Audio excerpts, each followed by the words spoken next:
आदाब, नमस्कार, good evening, सत श्रीकाल। एक बार फिर आप तमाम लोगों का स्वागत है। कहते पूरी फैमिली अच्छी होगी, अपना और अपनों का ख्याल रख रही होगी। आमतौर पर जब भी कोई इनकाउंटर होता है तो दो तीन चीज़ें बड़ी सिमिलर होती हैं हर इनकाउंटर में।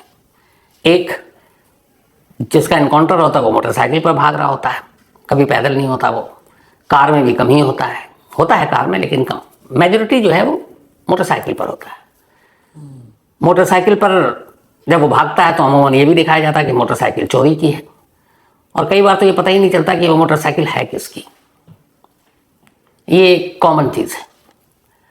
अब मैंने आपको अभी जो सुल्तानपुर में एनकाउंटर हुआ मंगेश यादव का, उस भरत ज्वेलर्स के डाके के बाद, उसको लेकर कुछ तस्वीरें आई और मैंने कहा था कि एक ऐसी मोटरसाइकिल चोरी हुई थी जो 8 दिन पहले हुई और 8 दिन बाद उसकी रिपोर्ट दर्ज की गई, और जिसकी मोटरसाइकिल थी वो भी सामने नहीं आ रहा। लेकिन फिर हमारी टीम आखिर वहाँ तक पहुँच गई और जिसकी मोटरसाइकिल चोरी हुई हमने उससे बातचीत भी की, और उसके घर वालों ने, उसके फादर, उसके मदर ने पूरी कहानी सुनाई। तो इनकाउंटर की इस मोटरसाइकिल की जो पूरी पहेली है वो आज आपके सामने पूरी कहानी की शक्ल में है। कहानी की शुरुआत ऐसे करते हैं कि सबसे पहले आप इस मोटरसाइकिल को देखिए। ये ठीक इनकाउंटर के बाद, जब मंगेश यादव का इनकाउंटर हुआ तो क्राइम ऑफ सीन, या जहां पर ये इनकाउंटर हुआ, ये उस जगह पर मोटरसाइकिल गिरी हुई थी। पुलिस का कहना था कि वो भाग रहे थे, बैलेंस बिगड़ा और मोटरसाइकिल गिरी, फिर गोली चलाई उन्होंने चलाई और मंगेश यादव मारा गया। तो ये वो मोटरसाइकिल है जो गिरी हुई है। अब ये दूसरी तस्वीर देखिए, ये सीसीटीवी कैमरे की तस्वीर है। ये उसी भरत ज्वेलर्स के ठीक बाहर, शोरूम में ही सीसीटीवी कैमरा लगा था बाहर का, और उसमें ये 2 बाइक या मोटरसाइकिल जो भी कहें ये खड़ी हुई दिख रही है। उसके बाद जब लूटपाट हो जाता है तो अचानक अंदर से लुटेरे आते हैं 5। लूटपाट जो किया उन्होंने, उसका जो सामान था वो लेकर, ये आगे वाली जो मोटरसाइकिल है इस पर 2 लुटेरे बैठते हैं और वो निकलते हैं। उसके ठीक पीछे एक और मोटरसाइकिल है, एक इस तरफ भी है लेकिन उनके ठीक पीछे एक और बाइक है। उस बाइक पर अब 3 लुटेरे बैठते हैं और इस तरीके से 3 और 2 5 निकल कर भाग जाते हैं। तो यहाँ पर 2 मोटरसाइकिल है। तो एक इनकाउंटर की आपको तस्वीर दिखा दी मोटरसाइकिल की, एक ये 2 जो भाग रहे हैं, और ये मोटरसाइकिल कैमरे में कैद है।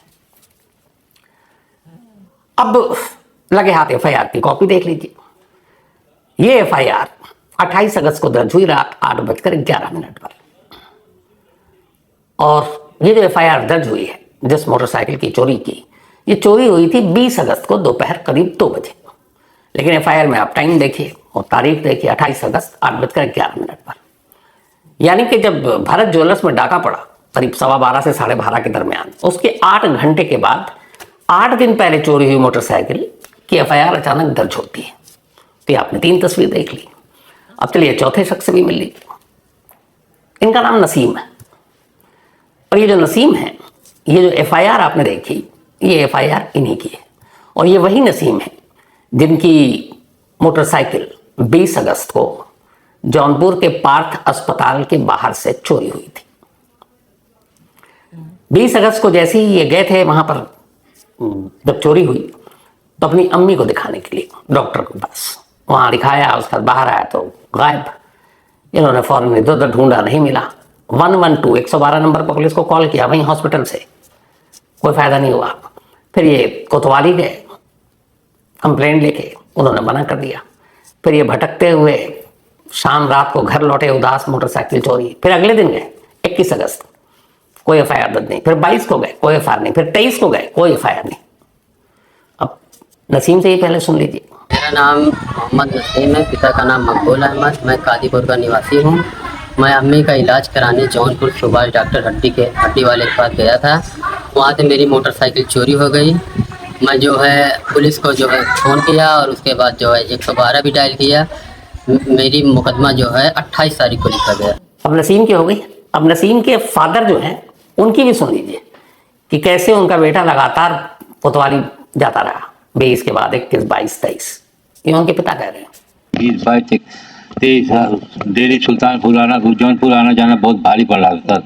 बोले अच्छा नसीम चलो गाड़ी में बैठो, थाने पे चलना है। उसके बाद थाने ले गए। मैं बोला मैं भी चलूँ सर? बोले नहीं, नसीम को जाने दो। नसीम को लेके थाने गए, थाने से जौनपुर चले गए। रात भर वहाँ थे, सब बच्चे वगैरह सब घर में बहुत परेशान थे। सुबह मतलब बात हुई नसीम से, नसीम बोला ठीक है। फिर उसके बाद शाम को ला के सर छोड़े यहाँ, उसके बाद जैसे हम उसको लेके आए कादीपुर से, वैसे थोड़ी पानी वानी पिया घर पे, तो ऐसे फिर फोन आ गया कि नसीम चलना है जौनपुर, फिर लेके चले गए। तो अब सारे कैरेक्टर और सारी तस्वीरें आपके सामने आ गई। अब कहानी शुरू करते हैं। कहानी यह है कि 28 अगस्त की दोपहर को, बल्कि शाम होने वाली थी, नसीम अपने घर पर था। अचानक जौनपुर पुलिस के कुछ लोग घर पर आते हैं और कहते हैं आपको चलना पड़ेगा। घर वाले परेशान, क्या हो गया? पुलिस आए किसी भी घर पे तो वैसे ही लोग घबराते हैं। अब 28 की शाम को नसीम को ले गए। नसीम ने कहा घबराने की बात नहीं, मैं ठीक हूं। उसके बाद उसको सुल्तानपुर ले गए, वो वहीं रहा पूरी 28 रात को, घर नहीं लौटा। 29 की दोपहर को उसको लाकर छोड़ दिया। अब 29 को घर पहुंचा, ठीक ठाक वो। फिर शाम को पुलिस वाले आए लोकल कि एक बार और चलिए, फिर ले गए, फिर रात को छोड़ा। उसके बाद वो फिर गया, यहां तक कि आज भी गया। अब उससे सारी पूछताछ होती रही। आज मैंने खुद, हमारे जो रिपोर्टर हैं उन्होंने तो बात की वहां पर, आदित्य ने, लेकिन आज मैंने खुद फोन पर बात की फिर नसीम से। नंबर उसी FIR में लिखा हुआ है उसका। तो मैंने कहा लो ट्राई करते हैं, तो बातचीत हो गई। तो मैंने कहा पूरी कहानी क्या है? तो जो नसीम ने कहानी सुनाई वो ये है कि जब पुलिस उसको लेकर गए तो उन्होंने कहा कि तुम्हारी कोई मोटरसाइकिल चोरी हुई थी। उसने कहा हाँ साहब चोरी हुई। तो उन्होंने कहा तुमने रिपोर्ट क्यों नहीं लिखाई? उसने कहा जी ये देखो मेरे पास कंप्लेंट बार बार कोतवाली जा रहा हूँ, थाने जा रहा हूँ, 112 नंबर पर कॉल किया हूँ, सब रिकॉर्ड पर है। जो डॉक्टर साहब है उन्होंने मदद की, पर कोई सुनने वाला ही नहीं था। तो उन्होंने कहा कि तुम्हारी मोटरसाइकिल का नंबर मिला है और मिल गई तुम्हारी मोटरसाइकिल। अब वो बड़ा खुश कि चलो भाई दिखा दो। बोला नहीं, वो एक डाके में इस्तेमाल हुआ है, तुम कहाँ थे? अब उस बारे में अपनी सारी चीज़ें बताई। मैं यहाँ पे रहा हूँ, इतने तारीख को यहाँ था, मोटरसाइकिल की कंप्लेंट लिखा रहा था। ये सब पूछताछ होती रही, लेकिन उससे मोटरसाइकिल नहीं दिखाई। अगले दिन भी नहीं दिखाई। आज की तारीख तक उसको मोटरसाइकिल उसकी नहीं दिखाई गई है। अब मैंने उससे पूछा कि जो इनकाउंटर हुआ, और जो इनकाउंटर में खुद STF की टीम ने तस्वीर दिखाई है मंगेश यादव के इनकाउंटर के बाद जो जमीन पर गिरी हुई है, नसीम का कहना था कि ये मोटरसाइकिल उसकी नहीं है, उसकी मोटरसाइकिल ग्रे रंग की है, ये कोई और मोटरसाइकिल है। तो अब सवाल ये है कि जिस इनकाउंटर जब हुआ वो मोटरसाइकिल किसकी है? क्योंकि नसीम के FIR 8 दिन बाद बेशक दर्ज हुई, लेकिन वो तो है ही नहीं। तो फिर नसीम ने कहा कि मैंने CCTV फुटेज देखा, और CCTV फुटेज में जो 2 मोटरसाइकिल है आगे और पीछे, जिसपे लुटेरे 2 लोग बैठकर गए थे चोरी का माल लेकर, उसने कहा वो मोटरसाइकिल मेरी लग रही है, आगे वाली। लेकिन एनकाउंटर में उस मोटरसाइकिल का यूज नहीं हुआ, यानी मंगेश यादव उस पर नहीं भाग रहा था। अब पीछे वाली मोटरसाइकिल है, किसकी है ये पता नहीं। पीछे वाली मोटरसाइकिल का एनकाउंटर में यूज हुआ, पुलिस कहने को तैयार नहीं है, बताने को तैयार नहीं। तो ये है कि नसीम को ना उसकी मोटरसाइकिल दिखाई गई, कहाँ है, क्या हुआ, STF ने उसको कहाँ से बरामद किया, कैसे बरामद किया, नंबर प्लेट उसमें दिख नहीं रहा है। तो फिर वो नसीम के घर तक कैसे पहुंच गई पता करते करते? क्या उस दौरान में STF ने ये सारी छान मारी थी किस किस की बाइक चोरी हुई है, तो पता करो। और उसके बाद फिर FIR दर्ज कराया आनंद फानन में, क्योंकि 8 दिन से वो बंदा भटक रहा था, तो दर्ज किया नहीं। अब जब ये सारी चीजें हुई तो फिर नसीम से पूछा कि ये बताओ कि जब तुम्हारी 20 अगस्त को चोरी हुई बाइक, तो आदमी आजकल तो ढूंढता है, हर जगह CCTV कैमरे लगे हुए हैं। उसने कहा अस्पताल में भी था। तो जिन डॉक्टर साहब, डॉक्टर सुभाष नाम है, वो हड्डी के एक स्पेशलिस्ट हैं, तो उन्होंने मदद की। उन्होंने कहा थोड़ा मरीज कम हो, मैं तुम्हें CCTV फुटेज दिखाता हूँ। उन्होंने उसको CCTV कैमरे दिखाए, और उस कैमरे में अचानक उस बाइक के पास 3 लड़के खड़े दिखाई देते हैं। लेकिन वो फुटेज इतना धुंधला है, कैमरे में कुछ प्रॉब्लम या कुछ और, कि उनमें से किसी का चेहरा साफ दिख ही नहीं रहा है। फिर भी मैंने उससे पूछा कि क्या तुमने मंगेश यादव को जानते हो? उसने कहा कि अब तो तस्वीर देखी मीडिया में इनकाउंटर के बाद, तो क्या तुम ये कह सकते कि उन 3 लड़कों में मंगेश यादव था? उसने कहा नहीं, तस्वीर ऐसी धुंधली है कि मैं बता ही नहीं सकता हूं। तो उन 3 लड़कों में से कौन था ये पता नहीं। ये कहानी का एक पार्ट, मोटरसाइकिल की पहली अभी भी अनसुलझी है। अब आइए कि मान लेते हैं कि उन 3 लड़कों ने जो 20 अगस्त को कैमरे में दिखाई दे रहे हैं, उनमें से एक मंगेश, मान लेते हैं मंगेश यादव, और उसने चुराई। तो फिर सवाल है कि 20 अगस्त को मोटरसाइकिल चोरी हुई, 20 अगस्त से लेकर 28 अगस्त, और या फिर बल्कि बात कहें कि 2 सितंबर, क्योंकि 2 सितंबर को मंगेश को उसके घर से उठाया गया था। तो 20 से 28 अगस्त तक ये मोटरसाइकिल कहाँ थी? और क्या ये मोटरसाइकिल मंगेश यादव के घर पर थी? और क्या 2 सितंबर को भी घर पर थी? और अगर घर पर थी तो पुलिस मंगेश को तो ले गई, मोटरसाइकिल क्यों नहीं उठाया? तो यहाँ पे एक और चश्मदीद है, मंगेश यादव की बहन प्रिंसी का ये स्टेटमेंट है कि 28 अगस्त जिस दिन ये डाका पड़ा, दोपहर 12:15 बजे, 10 बजे से 2 बजे के दरमियान मंगेश यादव, उसका भाई उसके साथ था, और वो उसको स्कूल लेकर गए और स्कूल जाने के बाद उसने फीस जमा किया तो उससे पूछा गया आपके भाई के पास कोई मोटरसाइकिल, आप स्कूल कैसे गए? तो उसका भी बयान है और उस बहन का बयान उसकी ये है कि हमारे भाई के पास पैसे नहीं तो मोटरसाइकिल कहां से आएगा।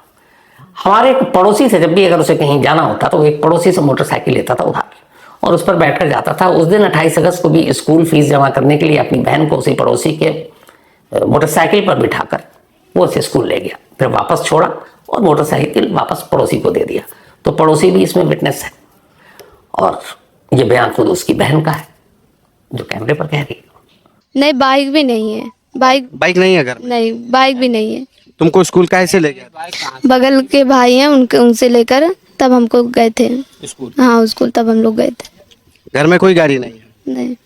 तो मोटरसाइकिल 20 अगस्त को चोरी हुई, 28 अगस्त तक कहाँ है किसी को पता नहीं है। मंगेश के पास कोई मोटरसाइकिल नहीं है और अचानक उसके बाद एक दूसरी मोटरसाइकिल इनकाउंटर की जगह पर दिखाई जाती है। वो मोटरसाइकिल किसकी है पता नहीं। जो नसीम की मोटरसाइकिल है वो दुकान के बाहर खड़ी हुई दिख रही है, वो वहां तक कैसे पहुंची पुलिस को पता नहीं। जो पीछे वाली मोटरसाइकिल है वो वही मोटरसाइकिल है जो इनकाउंटर में इस्तेमाल हुई, इसके बारे में कोई बताने को तैयार नहीं है। तो फिर मोटरसाइकिल की पहली कहां से आई और ये है क्या? तो यही वो सवाल है जिसके जवाब सामने नहीं आ रहे और गवाह पूरी आज टीम देती है हम लोगों की। पूरे इलाके में लोग इतने डरे हुए हैं कि कोई ये बताने को तैयार नहीं है कि 28 अगस्त से लेकर 2 सितंबर के दरमियान वहां क्या हुआ था। एक गलती ये भी कि कैमरा जैसे देखते हैं लोग पीछे हट जाते हैं कि भाई साहब हमें कुछ नहीं कहना, लेकिन जब कैमरा बंद होता है और आप आम नॉर्मल उनसे बात करते हैं, उन्हें लगता है कि चलो कोई सुन नहीं रहा, रिकॉर्ड नहीं कर रहा, तो कहानी बताते हैं और कहते हैं कि वो यही था। तो गांव वालों की गवाही के हिसाब से मंगेश यादव 2 सितंबर को वहीं था, 28 सितंबर को भी वहीं था। अब या तो फिर वो कोई जादूगर है जो 28 सितंबर को एक साथ अपनी बहन के स्कूल में भी था ठीक उसी वक्त, और एक साथ वहां से 91 किलोमीटर दूर है जहां पे ये स्कूल और उसका ये था, वहां से ये जो भरत ज्वेलर्स है 91 या 90 किलोमीटर की दूरी पर है। तो 90 किलोमीटर और उस इलाके में उस रास्ते से अगर आप जाएं तो मानकर चलते हैं कि 90 किलोमीटर का सफर तय करने में करीब करीब 2 से ढाई घंटे, अब 2 घंटे भी पकड़ लीजिए। तो 2 घंटे में वो जाएगा और फिर स्कूल आएगा और फिर स्कूल से फिर वहां जाएगा, क्या ये मुमकिन है? तो ये वो सवाल है जिनके जवाब फिलहाल एसटीएफ ने दिया नहीं है। लेकिन आज हुआ ये कि ह्यूमन राइट कमीशन, मानवाधिकार आयोग ने इलाके के डीएम को कहा है कि इस एनकाउंटर की हमें रिपोर्ट दीजिए। ये जो सवाल सामने आ रहे हैं कि वो लड़का गांव में था और पुलिस ने इसको घर से उठाकर ले जाकर एनकाउंटर किया, इसकी पूरी डिटेल रिपोर्ट दीजिए। ऑलरेडी मजिस्ट्रेट इंक्वायरी का आदेश दिया जा चुका है, अब ह्यूमन राइट कमीशन बीच में आ गई है। लेकिन क्या इसके जरिए सच्चाई सामने आएगी? मुझे लगता है कि अगर जब तक सुप्रीम कोर्ट के किसी जज की अगुवाई में इस मामले की निष्पक्ष जांच नहीं होगी तब तक शायद सच्चाई ना आए। कुछ क्राइम तक फैमिली मेंबर ने लिखा था कि सर है तो वो चोर ही था तो उसके लिए हमदर्दी क्यों? आपने सही कहा, लेकिन हमारा संविधान अपराधियों को भी उनका कुछ अधिकार देता है। बेशक वो क्रिमिनल हो, क्रिमिनल के साथ कभी किसी को हमदर्दी नहीं होनी चाहिए, चाहे वो चोर ही क्यों ना हो। क्योंकि चोर को भी आप कहें अरे चोर ही तो करता है छोड़ दो, तो ये गलत होगा, क्योंकि उससे उसका हौसला बढ़ेगा, फिर वो बड़ा अपराधी बनेगा। कानून के हिसाब से उसको सजा मिले। लेकिन अगर कोई क्रिमिनल है, आप उसको उठाकर यूं ही आप उसकी जान ले ले, इसको एनकाउंटर नहीं कह सकते। फिर ये एक सरकारी किलिंग होगा, ये कत्ल होगा। और अगर यही सिलसिला रहेगा तो फिर हम ही लोग शिकायत करते फिरेंगे कि अरे वो बेकसूर था, उसने छोटा सा तो जुर्म किया था, उसको पुलिस ने ठोक दिया, एनकाउंटर कर दिया। तो मामला वहां तक पहुंचे उससे पहले ही हमें समझना बहुत जरूरी है कि यहाँ बात किसी अपराधी के सपोर्ट करने की नहीं है, यहाँ बात कानून की है। यहाँ बात यह है कि अगर एक एनकाउंटर पर सवाल उठ रहा है तो उसके जवाब देने चाहिए और ये जवाब मिलना चाहिए कि इस मोटरसाइकिल की पहली क्या है, 28 अगस्त और 2 सितंबर का सच क्या है। तो ये सारी चीज़ें और सबूत सामने आएगा तो फिर कोई बात नहीं। लेकिन ये कहना कि एक चोर है उसको सजा मिल गई तो क्या बोलना, ये परंपरा गलत हो जाएगी। ठंडे दिमाग से सोचिएगा आप लोग। तो कहानी में आज इतना ही।